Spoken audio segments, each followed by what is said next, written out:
Welcome into another edition of the FutureSox Roundup. My name is Elijah Evans with my co-host Jeff Cohen. We are joined today by my friend and coworker boss Aram Leighton of Just Baseball, who runs the amazing prospect content, all the content, podcast, everything for Just Baseball, which recently put out the updated top 100 prospects list. So we are lucky enough to be joined by Aram today to talk about the top 100, the White Sox farm system, potential trades coming up, and everything in between. Welcome in, Aram. Appreciate you coming. Thanks for having me. Great timing, like you said. Obviously, writing about a lot more White Sox prospects these days with how loaded the farm system's getting, and it sounds like it's only the beginning. I think it's going to be a lot stronger soon, so plenty of names to talk about.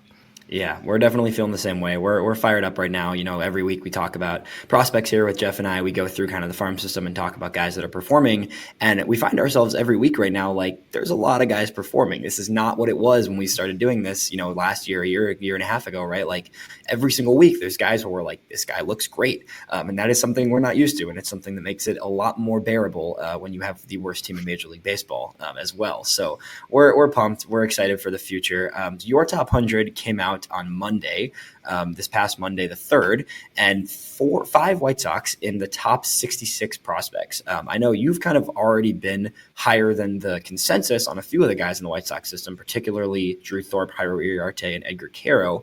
You've been a little bit ahead of the trend on those guys already, but Noah Schultz made a big jump. That was one thing I noticed because I know we talked about it preseason. Like, yes, he's great, but he needs to throw innings and he needs to continue to rise to the system and he needs to just get healthy innings under his belt. What so far this season has led you to putting Noah Schultz all the way up at 32? And can he keep rising from there? Yeah, I mean, I think you hit the nail on the head with the conversation that we had earlier this year, and really it was more of just we've seen what Schultz can do, and we've seen how talented he is, but it's hard to rank a guy in the top 50 when we have not really seen him throw much more than 30, 40 innings, whatever it was at the end of last year. So I wanted to just see a little bit more. And while they're still being careful with him, and understandably so, we now have double the sample double the sample size of him succeeding against now more challenging competition in high A and then double A, and just continuing to see it roll, but also just seeing a little bit more of the pitchability as well. I mean, you see the way that he's able to dominate with the fastball in the mid-90s and running it up even higher than that. But then you have the slider command, I think, is what really has just been jarring in a positive way, like where it's just, how does a 6'9" lefty at 20 years old land his slider for a strike at a 72% clip and with ease and repeat the mechanics? I mean, the athleticism for a guy of his stature and limited experience is pretty remarkable. So you start dreaming on the projection there too. But I think really for the most part, it's just seeing him do it again now and seeing him continue to build on that and just become, like, slowly but surely a more complete pitcher. I feel like you're looking at a guy here that, when you talk about upside, how can you dream on much more than a 6'9" lefty who repeats his mechanics well, fills up the zone, and is also mixed in like a cutter variation? The only thing that's really missing for him is consistent feel for the changeup, but even that pitch has flashed a little bit. So, I mean, it's really hard to poke a hole in Schultz right now other than the workload. And, I mean, we've got a lot of top prospects that are being treated very carefully, and Schultz is no different than all of those guys. And we're slowly seeing him, start to take on a little bit more of a workload. So I think it's really easy to get excited about a guy like Schultz.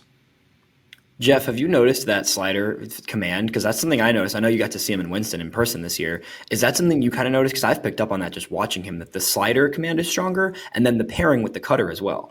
Well, that's interesting. I didn't know that 72% stat. That's phenomenal. I've seen him pitch a few times, and I keep telling Elijah that it's the prettiest slider that I've seen in the minor leagues so far this year. But so what is it? Put that 72% number in perspective for me. Like, what would be average, and how many guys are higher than that?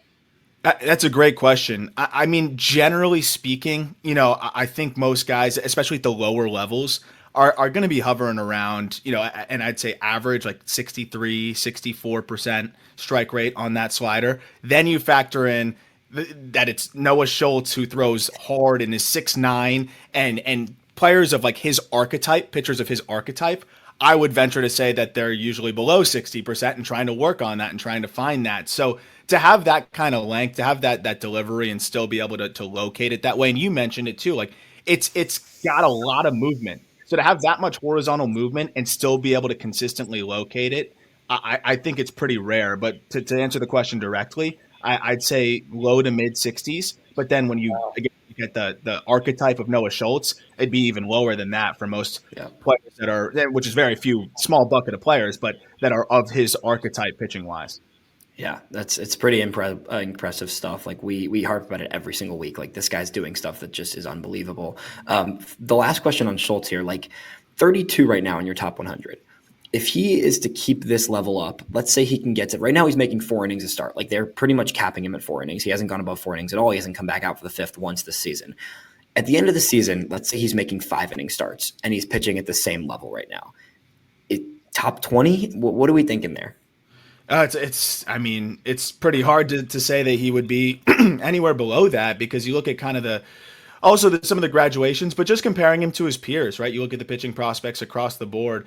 Most of the guys that are ahead of him because they've either done it at the big league level for a cameo, like a Christian Scott, or they've been just doing it for such a large workload that, you can feel pretty confident in just what they've been able to show on every 5th day at the AA or AAA level. But when it comes to lower level pitchers, I mean, I don't think there's anybody ranked higher than him at this point. So if he's doing that, and now he's in AA, of course, so he's doing it at the AA level, I think very easily he's within the top 20. And the other part that kind of had him just a little bit lower last year was you had that slight elbow flare up, and I was a little bit nervous just to see how that was going to go and see if he was going to be able to come back from that and look the same. And, talking to him in spring training made me feel a lot better, and kind of understanding that it was more precautionary and they just wanted to be ahead of it. And then just seeing him come back out this year and look totally, unfazed as if it never happened, that really helped. But, you see young, tall, left-handed pitcher with some elbow issues right out of the gate, and you get a little bit concerned, but he's done a great job of, putting that to bed, and I think done a good job of getting his body in a spot to where he can handle a little bit more of a workload this year, despite the flare-up last year. Definitely. We're pumped to see where it can go from him, and we think he's just going to keep rising. When we go to the next 2 pitchers in this system, right, we've talked a lot about how this system is getting deeper with arms, and it continues to get, stronger and stronger, right? The 2 guys added this offseason in terms of the big-time arms were Drew Thorpe and Jairo Iriarte. You have been the high man on Iriarte for a while, I think. I mean, I think you had him on your top 100 last year, and I remember coming into the Cease trade, like most people didn't see him as top 100. They were like, oh, this is kind of disappointing for the second piece in a mega deal for Dylan Cease, right? That was the reaction from a lot of White Sox fans. And I remember thinking to myself, like, I know you were super high on him, and I had watched some of his videos of just the fastball slider pairing, and it got me excited. And he looks great right now. Like the ERA might not be, as amazing as a Thorpe right now, obviously, but kind of how do these 2 separate themselves, and where do you see the difference between them only being, 10 spots apart on the top 100 right now? That's the irony and the funny part in these prospect rankings is, like, Jack McMullen, always call him, and we'll have a player ranked 39th and a player ranked 40th, and one's a catcher, in low A, and another is a triple A pitcher. And I'm like, why do I have to compare these 2 guys in this ranking? And I think Iriarte versus Thorpe is like almost a smaller version of that, where these guys as pitchers couldn't be more different, and that not in a negative way. It's just you got a guy that operates, more 90 to 92 with an unbelievable changeup and superb command, and then Jairo Iriarte, you have a guy that has in the past worked more in the mid to upper 90s. His fastball was averaging like 96 last year, a little bit diminished this year, but disgusting stuff. Sliders is diabolical, and the command is a little bit of the question, but it's a floor versus ceiling, and then kind of balancing the 2 things kind of conversation here. And I think when you look at Thorpe, you just look at that fastball. The characteristics really help too, where he gets above average ride to make that low 90s play. And then it's an 80 grade changeup. And then that's the only 80 grade changeup that we have on the list. And I don't know if since we've started just baseball, if I've put an 80 on a changeup. Like the numbers on that pitch are absolutely outrageous. So when you have plus command and the fastball changeup combination, you're going to be in a great spot. But I think the most underrated part of Thorpe, and I think you got to probably give the Yankees credit for this, because they've done a really good job with developing their pitchers, especially with the cutters and sometimes finding the right breaking balls for them. The breaking balls in the cutter for him, like he has a complete arsenal. Like, yes, it's fastball changeup, but he can mix in a curveball, a cutter, a slider, and all of those pitches have been really effective for him at each level as he mixes those in, and he always has that changeup as like the get out of jail free card. Since the beginning of last year, I'm pretty sure opponents are hitting about a $130 against his changeup. I mean, that's remarkable stuff. And we saw Thorpe do it, at the big league against big league hitters in spring training, right on right, and make guys like Willie Adames, Rhys Hoskins look foolish on that changeup. So, I mean, the floor is what really holds him up there. But a guy like Iriarte closed the gap for me because if it all clicks for him, I mean, you're looking at a guy that has like number 2 stuff. The fastball characteristics are also absurd there too. And I think it's a testament to that when you see him dominating, or at least he's had starts this year where he's been as dominant as anybody, still at 93 to 95 because of those characteristics. It's a 5'2" release height, which is, like a half a foot lower than most, but gets crazy run and ride. And then you also pair that with the slider off of it. It's a nightmare for hitters. And, you imagine he might tick back up as he gets back comfortable or whatever might be going on there. That fastball can play like a plus pitch. So the question with him is, he does have some of that command question. He's been walking guys at about a 10 to 12% clip over the last couple of years, but he still gets outs. And I think if there's a guy, I mean, you guys saw it, like, not comparing him to Dylan Cease, but when you have ridiculous stuff, the scale slides and you can get away with a little bit more of a walk rate and a little bit fringier command. I think Iriarte can get away with that if the command can get a little bit better. But just because of the upside, that's what made them somewhat close. And I think maybe closer than others may imagine, because that fastball slider alone, that combination is going to make him a good big league arm. And I think still we're seeing a lot of guys at the big league level succeed as starters with those 2 pitches if they're both plus or plus. And I think both have flashed plus for Iriarte. While we're talking about high upside pitchers, the guy I think might be number 3 in the system is Grant Taylor. I'm curious what your thoughts are. Yeah, and this is why I love keeping up with folks like you guys, because I always say, like, the team prospect coverage is always the most in-depth, and you guys will clue me in on players. And Taylor was someone that I saw you guys talking about a little bit, and I'd been excited to just dive into what he had been doing. And I was floored when I saw this stuff, because sometimes when we cover one specific farm system at the same time, we get excited right away. So I was like, ooh, they're talking about Grant Taylor a lot. Like, let's go see what he's doing. And I was floored by the pitch characteristics and the stuff as well. Like, I can totally understand why, White Sox fans are really excited about him. And I think you're right, Jeff. Like, this is a guy that could easily jump right into that conversation. The extension that he's able to get on his fastball as well. He's 6'3", 230, big guy, but he gets over 7 feet of extension, so that's already getting on guys quicker, and he works down on the mound really well, so I think that allows the fastball to play really well at the top of the zone. And then he's got that cutter slider variation as well, where he's able to manipulate between the two and keep hitters really uncomfortable and mix in the curveball. But the thing that might be the most shocking for me is the command, too. I mean, we're looking at a guy that, with that stuff, is really filling up the zone, overall strike rate of 70%. So I'm with you. I think he's got major upside, and it seems like the White Sox now have another one in there where, I mean, when they're on, like, there's certain guys in the White Sox system where when they're on, I mean, it's 10 plus Ks, and I think Taylor is cut from that cloth as well. Yeah, and what's interesting with Taylor, like you mentioned with the command, right? Like, this is a guy coming off TJ. I don't think it can't be understated, right? Like, we've seen with the White Sox especially, we've seen guys like Peyton Pallette, Tanner McDougal, some other guys that are, high-level prospects coming off TJ and really struggling with the command. Mm-hmm. The stuff might be there, but the command hasn't been, at least for a year or two.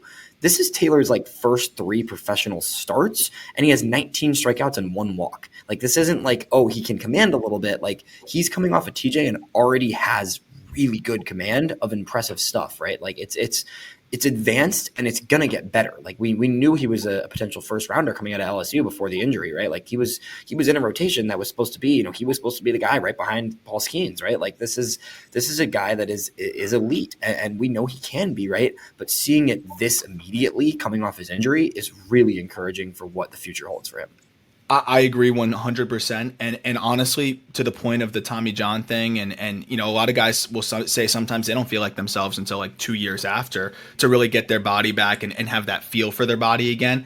If Grant Taylor was throwing bullpens with these strike rates and these characteristics, I would have been impressed in a vacuum with that alone coming off of TJ. So, and I'm saying that because people might say, oh, college arm and low A. I don't care what the competition is, especially when you're looking at a pitcher like this. Like, what he is doing would play at any level right now, and hopefully he has the same level of confidence. I think he will, looking at the way that he's been attacking hitters, to where they can push him pretty quickly. But I mean, it's just been very clear that he is on a different level than the low A competition, and that his stuff is ready for upper level competition as well. And when you're getting 17 to 18 inches of carry from a below average release height, and the way that he works down the mound with that extension, very easy to look at that fastball and say that's a plus or better heater. And he might have more velocity come back to him now as he continues to get innings under his belt. And the fact that he's averaging 96 so far this year, if he gains another half tick even, or a tick, that might be a double plus heater. So he's in a really good spot. And I think, again, this is why I love the team specific farm system coverage, because not a lot of people are giving Grant Taylor coverage. And I mean, if this guy was doing this in the Yankee system or maybe the Dodger system, I think we would hear a lot more about him, because it is pretty remarkable stuff-wise. Like that, this was one of the more pleasant surprises when I jumped into it, to be honest. 100%. You're totally right. And we saw him already flash 98 too. That's what's crazy. Like, he's sitting 96 and flashing 98. Like, if he's flashing 100 and sitting 97, you're looking at a top-notch heater at that point, right? The next guy I want to mention to you is someone else that we a lot of White Sox fans, I saw this under your comments of the top 100 from a few different people. The guy picked right before Grant Taylor, Jacob Gonzalez, right? Like, we've talked about this a lot. We don't need to go into it in depth, right? But he struggled last year. His first professional season, he looked wrong. The swing was off. The timing wasn't there. He didn't look like the same hitter he was in college, right? Made a ton of adjustments this offseason. You and I have talked about it. He looks really good. He's already in Double A now. He's doing well in Double A. He's not looking overmatched at all. He's hitting 2 in that loaded Barons lineup. He looks like a threat. He's kind of the on-base skills, the contact skills, the power is slowly starting to show a little bit more. How far out of the top 100 is Jacob Gonzalez, and is he a guy that could be on that list come next year?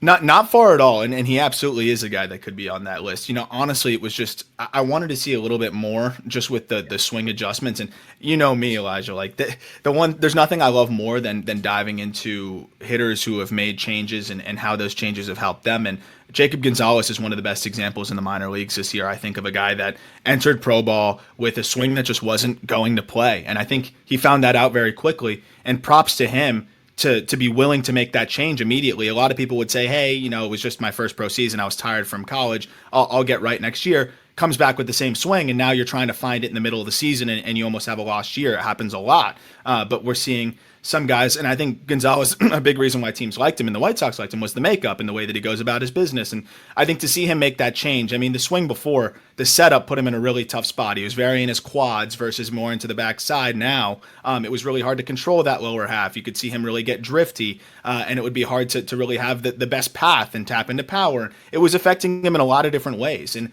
I think just seeing what he has done now and then seeing the numbers to back it up, and just, I mean, you watch the two swings side by side, it's night and day, but then you look at the numbers, it's also night and day. The things that I want to see a little bit more of is just him doing that at the Double A level, and I think he will. I to be honest, need to see a little bit more on the defensive side, just because that's more just I haven't had a chance to see as much of him at shortstop. But I think something that does get overlooked right now, and probably is overlooked with Gonzalez specifically, is like Double A now, and I know he's only been there for about 20-something games, but yeah, it's impossible to slug there right now. And then that's the Edgar Quero conversation that we'll get into. I mean, it is dead ball central in the Southern League. I don't know why, what's going on.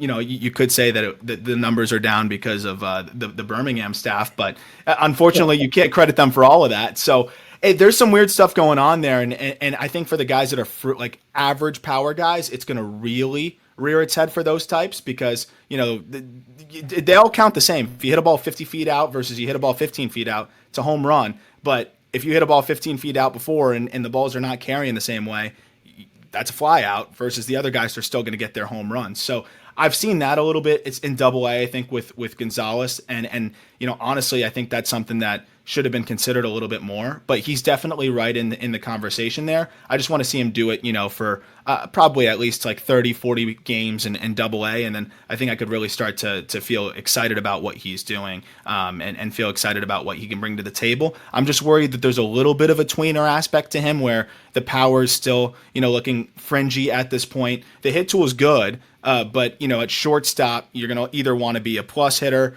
or you're going to want to tap into at least average power, or do a little bit of everything across the board, which is very difficult to do. So I think he can do that, but I just want to see him stand out a little bit more on one aspect of the game, or show that glove can be above average at shortstop.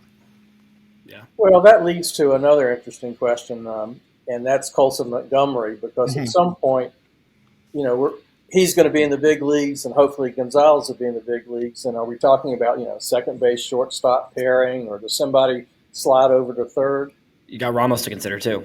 Right. Yeah. Yeah, I think it's a really fun conversation because part of me has been a little bit frustrated with the way Montgomery will move at shortstop, but then other times, you'll see him make a play and look like he's comfortable at the position. I think he's going to get every single opportunity to play there, and I think he can get himself to be passable there. And if you look at the way that the infield kind of lines up, I feel like if Ramos is performing and he has his spot, he's obviously playing third. You look at what Gonzalez brings to the table in his skill set, it probably profiles best at second base, and that actually does take some pressure off the bat. And then if Montgomery is an offensive-driven shortstop, he still has the ability to make the plays that he needs to make. Does he grade out as a great shortstop? No, but I think if he continues to play out there and continues to work and another guy make up and there's a reason why they've been able to challenge him, and I think he's shown that he can continue to improve there. Even if he's a fringe average defender at shortstop, we've got guys like Bo Bichette out there playing shortstop every day. And when they're doing well, he's been a 4-win player every single season. So I don't see why Montgomery couldn't be, even a little bit better of a defensive version of that. Is he going to hit like Bo Bichette? You hope so. It's very lofty. But, I think there's been some precedent of guys that, can overcome the maybe lack of value defensively with the offensive ability. And I still think Colson probably profiles best at short. But I will say, like, if somebody else comes into the fold here that looks more like a true shortstop, and Bryan Ramos isn't really looking his part totally, Montgomery could slide over to third, and he could be a great defender there. And that's, again, not too much of a slight on Montgomery. I just really value the defense at shortstop. I always talk about it with the Reds and Elly De La Cruz. I've always wanted to see him kind of slide over to third. They're obviously not going to do that, but it is kind of that similar situation where I think Montgomery would be fine at short, and you're really just going to be happy about the offense. But if you do have another shortstop coming up that's really shorthanded and can play, you put him there. But Montgomery is kind of that face of the next phase, and you usually want those guys at shortstop. Whether teams want to admit the optics of it or not, look around, like the Elly De La Cruzes, the O'Neill Cruzes. Those guys should probably not be playing shortstop as much as they do, but they do. There has to be that consideration there for optics, right? And then the other guy you just mentioned, Bryan Ramos, right? We got a little taste of him at the big league level, right? We got, he had a week of coming up, kind of like a little bit of a spark plug for the White Sox offense in early May when they were actually winning a few games here and there. And then, unfortunately, 1 week into his big league career, the promotion originally was probably rushed, right? Like, it was more of a 40-man decision than it was anything else. Like, there was a total mess on the 40-man. Gets promoted, looked decent though, didn't look overmatched at first. Gets hurt, comes back immediately, just 0 for 14, goes right back down to Charlotte. He probably belongs in Charlotte anyways right now, like we've been saying this all along. Like, he looks like he was ready to go up from Birmingham at the end of April into the beginning of May. He was getting hot. He was like, oh, this guy's turning around in Birmingham after a slow start. Gets to Chicago, right? And now he's back in Charlotte. What needs to happen for Ramos kind of to get back to Chicago later this season and really go into 2025 as a big league piece? He's been a guy that I've just, and I know you've probably noticed it, like, I don't really know what to do with because, there's been stretches where a year and change ago, he was a top 100 prospect for us. I really liked what he's brought to the table. I love what he's done defensively and where he's gotten defensively to where I think he can play, a good third base. I think we see flashes where, he looks like a guy that can really mash. And then you see other flashes where it just seems like he's so rushed there. And I think the big thing that he needs to find is is how he can be ready for velocity. I think we've seen some adjustability. We've seen the ability to hit breaking balls, I think enough. But what stands out to me, and I know sliders have chewed him up this year, but, I think he's flashed that in the minor league level, and that can continue to improve. The one thing that's been consistent and been frustrating is the inability to be ready for velocity. And we've seen right-handed fastballs in particular chew him up. If you want to be a big league regular, you got to be able to hit fastballs. You got to be able to hit velocity. And it's weird because I look at the swing and I don't see egregious length. I don't see, slow bat speed. I think there's a lot of good components to it. So I don't know what he needs to do mechanically. I'd have to dive into it, but the answer is that he needs to find a way to be on time earlier and be ready for velocity, because dating back to the beginning of last year, this guy just continues to struggle against fastballs, and it's really hard to succeed that way as a hitter, and it's almost a testament to him that he has. Like, he put up fine numbers last year despite really rough statistics against fastballs, and I think that might be the most astounding part. Like, this guy hit 203 against four-seam fastballs last year, but he still finished 261 on the year overall, if you factor in the Arizona Fall League, and had a 787 OPS. So, like, if he can get himself to a point where he's ready at release, and ready a little bit earlier, I think that could make the world of a difference, and we could see him really start to break out. Yeah. Oh, that's definitely accurate with him. That's going to be the next step for him as he keeps going. And, like you said, like there's a world where the infield at some point next year is Ramos at third, Colson at short, and Gonzalez at second, right? Like, that is the optimal situation, right? Like, if things click, that's the dream, right? And they all have things to work on, but that would be the amazing outcome where you have, then next thing you know, you've got three infielders that are in their early 20s and they're all, starting for the White Sox in 2025, right? I'd be watching a heck of a lot more White Sox games. Sorry, Jeff. I was going to say, I'll watch a lot of White Sox games if that's the infield. I don't care if they lose 130 games. I'd watch way more than I'd watch this team right now. Totally agree. I live in Charlotte, and I live actually just a few blocks from the Knight Stadium. Ooh. We're one promotion away from seeing that infield working together in the minor leagues, right? Yep. If Yeah. Gonzalez gets the bump, we've got them all in Charlotte. Oh, that's awesome. Yeah, that's why I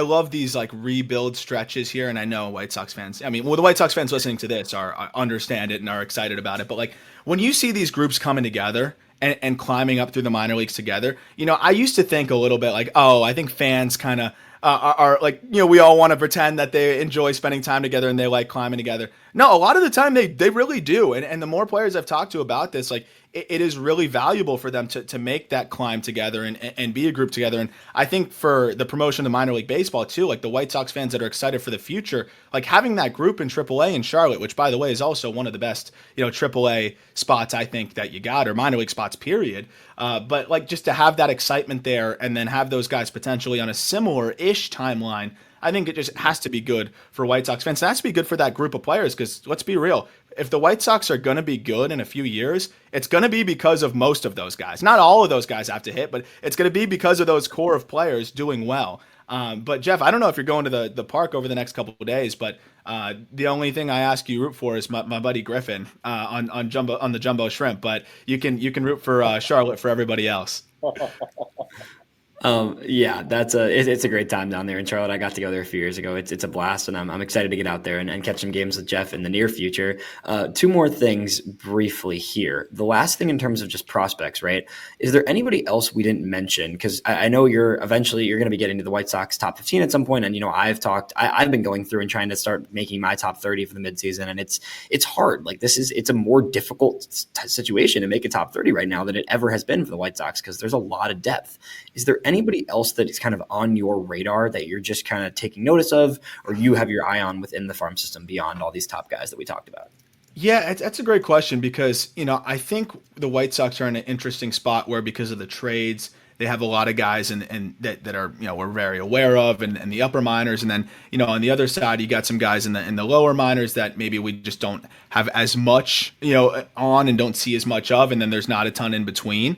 But I will say, like, no name and a trade guy, but I think kind of faded quickly because of the way he struggled last year is Jake Eder. And I think Jake Eder looks a lot more like Marlins Jake Eder this season. Like, I don't think he's ever going to be a frontline guy, or he might not even be a middle rotation guy, but I do think that he could very well be a back end of the rotation starter and be a pretty good one at that. And, I think there was a point in time where people were kind of just writing him off because of the way that it looked after the trade last year. And I understand, the dichotomy of what Jake Berger was doing with the Marlins, and people get jaded from that, but you got to look at it in a vacuum here. And Jake Eder is a guy that, I think was pretty much auditioning every time he was pitching with the Marlins, knowing that with scouts there all the time, gets traded, has a totally new situation, working with a new catcher, just going through all of that. Also another guy that was coming off of Tommy John and trying to get his footing back under him, 100%. But this is a guy that has one of the better, sliders that you're going to see. And that's a pitch that was dominating consistently at Double-A prior to Tommy John. And now we're seeing it dominate again. I mean, 34% chase rate, 21% whiff rate overall on that slider, and he's kind of made it more of like a harder cutter. And I think we're seeing that trend, I think, through the White Sox system where they want to kind of get those cutters involved with these guys. And I think for him, it was more just of a manipulation of it. And then the changeup being in the fold there for him too. I think off of TJ, that was the one thing that he kind of lost the feel for. That pitch is back for him, and he's landing it for a strike 2/3 of the time. And I still think that the fastball could get back a little bit, and we talk about that 2-year mark, and he'll hit that around this season. He's sitting 92, 93 right now, but if he can get another tick, I'd feel really good about it. But regardless, I think that 3-pitch mix, and if the command continues to get better and get back to where it was before, I think this is a high probability back end of the rotation starter. And I know that doesn't sell tickets, and I know that doesn't make top prospect lists and get you super excited, but that's how you end up building sustainable success in a good ball club. And I think I don't think I have to convince White Sox fans, though, that pitching is important. So, I think it's just another guy to add to the fold that may get forgotten because, like you mentioned earlier, there's so many good arms right now. But he's a really intriguing, outside of Schultz, might be the most intriguing left-handed arm. So, it's always good to have. Speaking of outside of Schultz, who has the second highest FIP in the entire organization right now? Jake Eder, believe it or not. Wow. Pretty crazy stuff there. So, I mean, it's impressive stuff. We've seen really good things from him. Another guy for you to keep on your radar. This is my little tidbit for you. Aldrin Batista, a single A guy, was an ACL acquired from the Dodgers last year for international money. A guy that me and Jeff keep talking about every week because Batista has some ridiculous movement on both his fastball and his slider for a 20-year-old. Really, really cool little name to keep on the radar there. But yeah, there's a lot of guys. There's a lot of depth. There's plenty of pitchers, especially, right? Well, one other arm, and I know this is your guy, but I'll be honest, kind of just we'll see how he does. Kind of looks like a depth arm, and he probably still ultimately, in the grand scheme, is. But I know your guy Mason Adams just continues to get outs, man. And I think we got a YouTube comment from a White Sox fan that was like, "You guys didn't talk about Mason Adams. Your guy Elijah loves Mason Adams." And I was like, "Oh, okay, all right. I'll look into Mason Adams." And so when I looked into him, though, the thing that's really interesting is it's a kind of short stride, low 3/4 release. It's funky. It almost looks like he's playing catch sometimes. But from that release, gets crazy arm side run. And then the 2 breaking balls go in the other direction that he commands really well. A lot of contact on the ground, throw strikes. Again, not guys that you're going to get super excited about, but for me, if I were a general manager, these are the guys that I actually do get excited about because that's how you build that depth. And I think he's a guy that ultimately, can, eat innings and potentially be a back, a 5 starter. If not, it's still a valuable guy that you can plug and play and get in there and be able to clean things up. So I think that's a guy that, I got to give you the credit on that one. But again, breaking balls between the two of them, 70% strike rate. It's not that common, with these guys because it's hard to do, especially with the movement that a lot of these guys generate on their breaking balls. Yeah, the floor, right? The high floor guys. It's exciting. It excites me. It might not excite everybody, but it excites me because I see a guy like Mason Adams and I'm like, this could be a big league pitcher, and it's a 13th round pick that you had no expectations for. Right? They don't grow on trees. Exactly. That's the thing you have to hit, and that's the part of this rebuild that this White Sox rebuild will work if the acquisitions work, but also these draft picks, right? These last 2 years of drafting look so much better already than the past decade of drafting in Chicago, right? So it's that those guys need to hit. You need to hit on some late round picks to have sustainable organizational success, right? The last thing, I want to let you go soon. We really appreciate you coming on and talking with us. You guys on the Just Baseball show this morning, as we're recording here on Thursday, this will go out later this week, this following weekend, but you guys talked about Luis Robert and Garrett Crochet mock trades.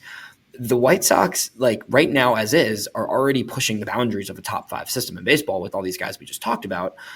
Luis Robert and Garrett Crochet, 2 years of control beyond this year for Crochet, 3 years of control beyond this year for Robert.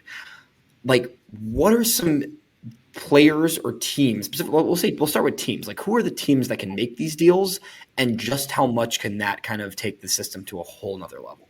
Yeah, so center field's an interesting spot because, you look at some of the best teams in baseball, usually they're going to have good center fielders, but it's such a thin position in Major League Baseball that I think there's a lot of teams that could just justify adding Luis Robert, even if they had a center fielder, either to move their current center fielder elsewhere or to have Robert play right and go be the best defensive right or left fielder in Major League Baseball where it's not even close. And I think for Robert, I don't know how he'd love that, but I think at the end of the day, if he gets a chance to go win ball games and play in a situation like that, I'm sure it would be fine for him, because that's where I look at Seattle, right? And Julio Rodriguez, and taking some of that pressure off of him and putting, somebody like Robert out there in that outfield to just be that partner with Julio Rodriguez, because I do feel like that team can get one-dimensional at times. But the team that I really like, that I just think could be such a good fit, is the Phillies. And the reason why I like it is no one's going to talk about them for Luis Robert. No one's really going to say too much about it, because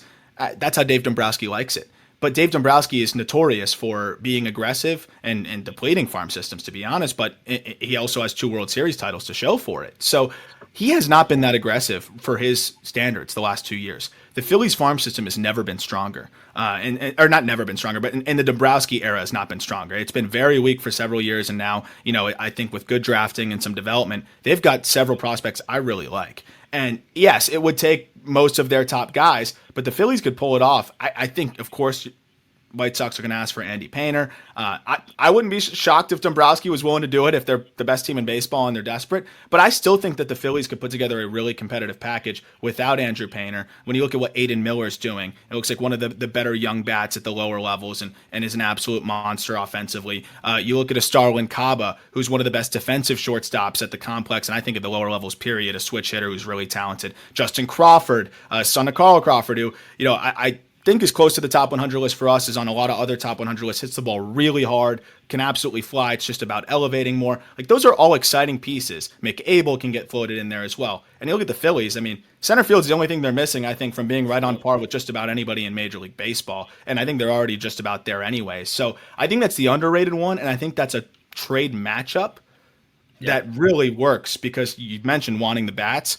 Phillies can get you 2 to 3 really exciting bats. And I think that's where it's like the one guy they may not want to move is Andrew Painter. And that might be the White Sox might be the one team that's willing to trade a star and say, you know what, you can have Painter. We want more bats then, like we were talking about earlier, because a package centered around Miller and Crawford and maybe even a Starlin Caba, I mean, those are 3 really, really good position players. But then, on the Crochet side, I think the package would be really, really competitive too. And I look right at, we've heard the Padres kind of floated in there. I think there's a lot of different teams, but the Orioles, I think we go right back to square one. John Means being out, and not really having that lefty that they can really trust. They just called up Cade Povich, who I like. He's, obviously a very good pitcher, but come on. We're talking about Garrett Crochet here, who's been one of the best pitchers in Major League Baseball. We're seeing power lefties take over the game between Tarek Skubal, even a Cole Reagans when he's hot. Like, we're seeing a lot of really, really talented power lefties. I feel like you could justify a big-time package, and the Orioles, I mean, they've got it, right? I mean, anything around a Kjerstad, a Norby, like, we can just recycle those same names over and over again, but they can put something together really competitive. I think that would make a lot of sense for both parties. Yeah, it's exciting stuff. I want to get your take on it too, Jeff. But I think my initial thought there with the Orioles, my initial thought was they might prefer a Fetty, because they might want to go the safer route and a little bit more of, a lower cost addition, because they continue to do this. But at the same time, like, what are you waiting on to spend? Like, we've seen Heston Kjerstad just destroy AAA all season. He has no spot in Baltimore. That is a headliner of a Crochet trade. Like, that's the dream situation for the White Sox, right? You get your right fielder of the future who immediately plugs into the middle of the order for Chicago for the next 10 years probably, right? It's a spot the White Sox haven't had for a long time. And then you get a chance on a Norby or, a Beavers, a guy that you like a lot, or you take a longer flyer on somebody like an Enrique Bradfield who will be a little bit further down the road, right? It's like there's plenty of options there, but the Orioles just seem like too good of a fit for the White Sox for any of the pitchers, frankly, whether it's Crochet or you add in Kopech to a deal, right? Crochet and Kopech, or Fetty and Kopech, whatever it might be. Like, that just feels too like logical, right? And then on the Luis side, like I'm with you on the Phillies, man. We talked about it. Like I love Aiden Miller. I've been a huge fan on him since he was drafted. I wanted the White Sox to draft him last year in the first round, to be honest with you. And you know, I think he's a great get. And then Crawford, Caba, those other names you mentioned, you don't need Painter to make that deal happen. And on the other side, I also think the Mariners make sense. Like you said with the J-Rod thing, you know, they need offense, right? The Mariners look good. They look like they could win that division. They need another bat, and they need a big bat. And Luis Robert could be that bat for them in a system that has, you know, what, 5 or 6 top 100 hitters, I think, right? Like all their top prospects are hitters, right? So like another fit where you've got a ton of hitting prospects that really fit what the White Sox need in a trade. Wow. Jeff, what's your initial reaction to that? These two trades could just overhaul the non-pitching side of the White Sox farm system. We talk every week, Aram, about how deep the pitching is and how thin the bats are.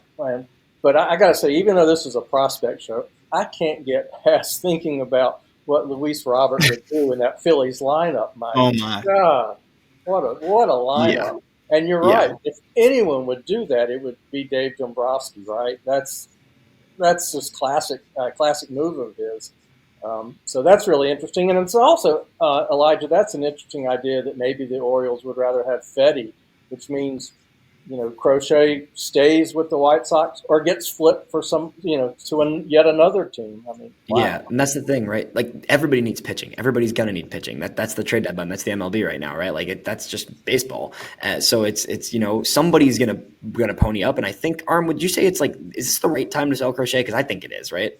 I do, you know, and you know, it might be tough, you know, to watch him go potentially compete for, you know, the Cy Young next year, let's say, if it's all clicking. But he's under control for 2 more years, and then at that point, let's be honest. I think the White Sox will be in a great spot relative to where they're at now, and you'll see the direction. But where are the White Sox going to be in 2 years? Probably not in a position where you're saying, oh, let's extend Crochet and give him a huge contract and see where it goes from there. And then by the time Crochet probably, by the time the White Sox are competitive, who knows if Crochet's still even pitching at that level. Whereas, you know, I think you can get a guy that can really overhaul that farm. And you look at the talent that you have throughout the farm system pitching-wise, as we continue to harp on, like, I think you can justify parting with Crochet. I still have a little bit of the concern of, like, can he handle 150, 180 innings a year? Is that going to work? And I think he can. I hope he can. But, you know, I think if the White Sox hold on to him and he starts to slow down, you're really going to be kicking yourself because where you're at in this rebuild, that could be a guy that if you move right and hit on the trade, not only will set you up for sustainable success, can expedite this rebuild because pitchers, you can only throw every 5th day. And, you know, for these position players that you're getting back, I mean, these are guys that can help really build and make your team well-rounded. And when I look at, like, the 2 packages, let's say here, theoretically, too, and this is just, it could be applicable in different situations, you have a further off package with the Phillies of guys that, again, give you that next wave of talent. But with the Orioles, you get Kjerstad immediately in your lineup right away. You get Norby immediately in your lineup right away. And those are 2 guys that not only help you now just to be better and give people a reason to go watch the team, they're going to be even better down the line. And then whatever that third piece is, whatever else they want to throw in there's a good chance that the third piece could be big league ready pretty soon. So you're not only helping the team for next year and right now, you're also setting it up for success sustainably. And I just feel like that's too good of an opportunity to pass on, especially when you can look at the 2025 rotation and say, you could pencil in Thorpe, you can pencil in Iriarte. I think you could really consider penciling in Schultz, depending on the inning situation on the back half of it. You know, that's a whole different setup and situation. But, you know, I think you can look at everything else and say, hey, you know, this team is already starting to come together a little bit. Yeah, I completely agree with you. Yeah, and then when you look at that rotation arm, you know, Grant Taylor's probably ready. Then there's 2 guys that we talk a lot about, and maybe they don't have the higher ceilings, but they definitely have the higher floors, which is Nick Nastrini, Jonathan Cannon, and then you mentioned Mason Adams. That's a nice base to start with in 2 years.